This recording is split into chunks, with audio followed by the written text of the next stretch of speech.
औलाद दी सजा दा कोई फिक्र नहीं। मैनू अपने एक एक जुर्म ते फख्र है। दुख सिर्फ इस गल दा है कि मैं अपनी हयात। अस्सलाम वालेकुम, मैं तारक सानी ते तुसी देख रहे हो मेरा चैनल रैबर एंटरटेनमेंट प्लस। सुल्तान रही दी बड़ी ही ज़बरदस्त ब्लैक एंड वाइट दौर दी बड़ी ही ज़बरदस्त फिल्म लैके तुहाडी खिदमत विच हाज़र हो रहा और यह फिल्म चंद दिन पहले ही यूट्यूब पर अपलोड हुई तो मैं क्या तुहानू इस फिल्म के बारे मुकम्मल मालूमात दे दें ताकि यह फिल्म तुसी वेखो तो तुहानू इसके बारे मालूमात होनी चाहिए कि यह फिल्म किहड़े सन विच रिलीज़ हुई है, इस फिल्म के अंदर किहड़े अदाकारा ने काम किया है और किहड़े अदाकार ने किहड़ा करैक्टर अदा किया है। 20 अक्तूबर 1980 बरोज़ पीर वड्डी ईद का वड्डा तोहफा राजू रंगबाज। राजू रंगबाज एक ब्लैक एंड वाइट फिल्म सी ते इस फिल्म का टाइटल रोल अदाकार सुल्तान रही ने अदा किया है। इस फिल्म के अदाकार सुल्तान रही। मैं तो तुहाडे कोल कल दी पेशकश मंगनी सन, मेरे ते घर वाले राती। सुल्तान रही ने इस फिल्म के अंदर राजू रंगबाज का किरदार अदा किया, यानी कि इस फिल्म का जिहड़ा टाइटल रोल है अदाकार सुल्तान रही ने अदा किया है। और दस्या जाता है कि एक मजदूर शख्स जदों मजबूर होके हालात के हथों मजबूर होके और रंगबाज बनता है तो उसके पीछे की वजह होती है। आसिया थाने च फोटो सनाना जेल च फुल प्रेशर। आसिया ने इस फिल्म के अंदर राज्य छुरी मार का किरदार अदा किया है और आसिया ने बड़ा ही जबरदस्त काम किया है। इकबाल हसन मतलब है वे माजी, मैंने प्रिंसिपल साहब ने बुला के किया। इकबाल हसन ने इस फिल्म के अंदर अख्तर का किरदार अदा किया है और अख्तर जिहड़ा होंदा है और राजू का छोटा वीर होंदा है और पढ़िया लिखिया शख्स होंदा है। नजमा जिन्हें मैंने एक नई जिंदगी दी है। नजमा ने इस फिल्म के अंदर जीनत का किरदार अदा किया है और जीनत जिहड़ी होंदी है एक पढ़ी लिखी कुड़ी होंदी है। नबीला नबीला ने इस फिल्म के अंदर अख्तर ते राजू और गुड्डो दी मां का किरदार अदा किया है और नबीला ने बड़ा ही अच्छा काम किया है। साइका हौसला ना हार मां कि बंदा ना उम्मीद हो जाए। साइका ने फिल्म के अंदर गुड्डो का किरदार अदा किया और जिहड़ी गुड्डो होंदी है वो एक अन्नी कुड़ी होंदी है और अख्तर और राजू दी भैन होंदी है। अफजाल अहमद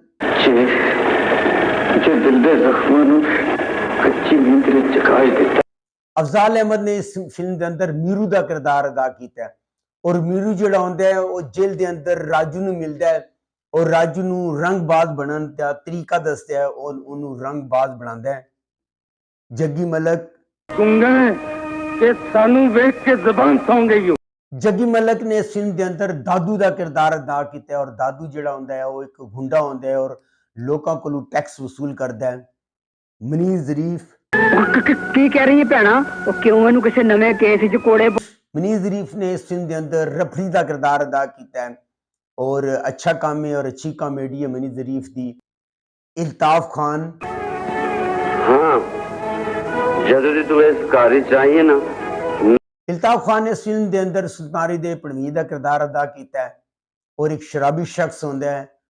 अबू शाह दस दादू कि गरीबा मजदूरा को टैक्स लेना छड़ना ही कि नहीं। अबू शाह ने इस फिल्म के अंदर मौलवी का किरदार अदा किया है और दो छोटियां छोटियां एंटियन। हनीफ मैं तो कुछ नहीं समझ पाया कि सजा से वास्ता पड़ गया। मैं समझा हनीफ का भी एक सीन है इस फिल्म के अंदर। शकील किधर मैनू खिंची जा रही। शकील की भी एक एंट्री है, एक सीन है ओदा फिल्म के अंदर। लाडला प्रॉफिट की कोई गल नहीं, शुक्र है तुसी मैनू इस काबिल ते समझे। फखरी अहमद जी कोई गल ही नहीं, अद्धा माल तो। फखरी अहमद का भी इस फिल्म के अंदर एक सीन है। ते आबद भट्ट इंसाफ का तकाजा है कि तू अपनी सफाई कुछ कहना चाहना है तो कह दे। आबद भट्ट ने इस फिल्म के अंदर एक जज का किरदार अदा किया और फिल्म के आखिर ते उन्हां दे एक दो सीन होन। इस फिल्म के हिदायतकार दाऊद भट्ट, ਇਹਦੇ फिल्म साजन मोहम्मद अजहर ते कैसर भट्ट, इनू लिखा है मोहम्मद कमाल पाशा ने, ਇਹਦਾ म्यूजिक दिता है टाफू ने, गुलकारा नूरजहान, नाहिद अख्तर, रजब अली, मसूद राना, कैमरामैन इकबाल शम्स। ਇਹਦੇ 2-3 ਗਾਣੇ ਬੜੇ ਹੀ ਮਸ਼ਹੂਰ ਹੋਏ। ਧੜਕਨ ਦਿਲ ਦੇ ਤਾਰ, ਤੁਮਾਰੇ ਦੋ ਨੈਣਾ ਦੀ ਮਾਰ, ਨੁਜਾਨ ਦੀ ਆਵਾਜ਼ ਵਿੱਚ ਤੂੰ ਬੇਮਿਸਾਲ ਨੇ, ਤੂੰ ਲਾਜਵਾਬ ਹੈ, ਰਜਬ ਅਲੀ ਤੇ ਨੂਰਜਾਨ ਦੀ ਆਵਾਜ਼ ਵਿੱਚ ਮੇਰੇ ਦਿਲ ਵਿੱਚ ਚੋਰ ਨਹੀਂ ਅੜਿਓ। ਇਹ 3 ਗਾਣੇ ਜਿਹੜਾ ਨਾ ਇਸ ਫਿਲਮ ਦੇ ਅੰਦਰ ਮੌਜੂਦ ਹਨ ਔਰ ਬੜੇ ਹੀ ਜ਼ਬਰਦਸਤ ਗਾਣੇ ਨੇ। और जैसा कि मैं तुहानू पहले दस्या कि ईद के मौके पर यह फिल्म रिलीज़ हुई है, ब्लैक एंड वाइट फिल्म है, म्यूजिक बड़ा अच्छा है, कहानी बड़ी अच्छी है। सुल्तानी ने राजू रंगबाज का किरदार अदा किया है और नबीला ओदी मां होंदी है और राजू औलाद दी हथों मजबूर होके वो पिंड छोड़ के शहर चला जाता है, उत्थे जाके मजदूरी करता है। उन्होंने शहर तो पिंड भेजने वाली जीनत होंदी है, जीनत का किरदार नजमा ने अदा किया। उन्होंने कार्ड देती और कहती तू मेरे डैडी को चला जाई और जाके उन्होंने को नौकरी हासिल करनी। जदों राजू शहर आता है तो अजीब तरह के वाकयात उहदे नाल हो जाते हैं, पत्ता गुम हो जाता है और जदों किथे सौण की भी कोशिश करता है तो आके उहदे कोलों गुंडा टैक्स वसूल किया जाता है और चोरी के झूठे इल्जाम में जेल चला जाता है। उहदी उत्थे मुलाकात मीरू दे नाल होंदी है।